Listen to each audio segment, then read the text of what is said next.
शिवसेना ठाकरे गटाला मोठा धक्का, हिकमत उडान घेणार हाती धनुष्यबाण।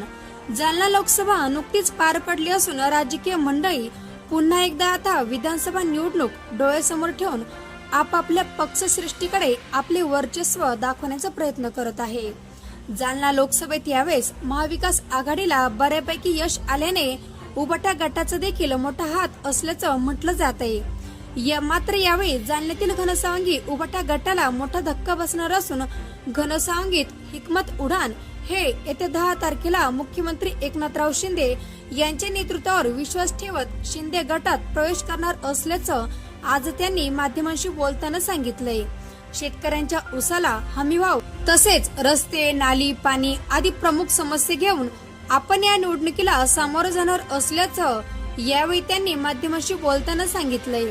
त्यामुळे येणाऱ्या विधानसभेमध्ये महाविकास आघाडीला हिकमत उडान यांच्या माध्यमातून या विधानसभेत किती फटका बसेल हे येणाऱ्या काळातच दिसेल। मात्र एकमत उडान हे शिंदे गटात प्रवेश करणार या निर्णयामुळे विधानसभेत माजी आरोग्य मंत्री राजेश टोपे आणि हिकमत उडान यांच्यात पुन्हा एकदा लढत पाहायला मिळणार आहे का हे येत्या काळातच आपल्याला समजणार आहे।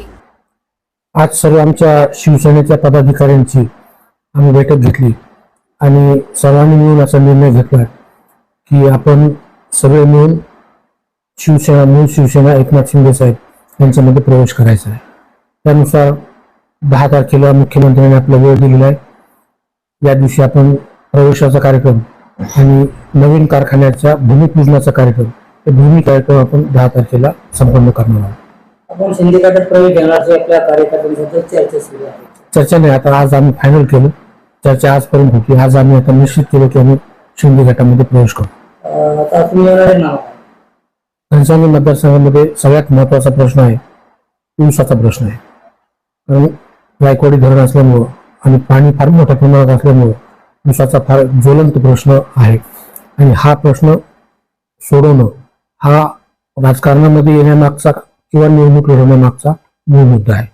दुसरा मुद्दा आहे की ज्या मूलभूत सुविधा आहेत त्याच्यामध्ये रस्ते आलं, पाणी आलं, ह्या मूलभूत सुविधा या तालुक्यामध्ये अजिबात नाहीयेत।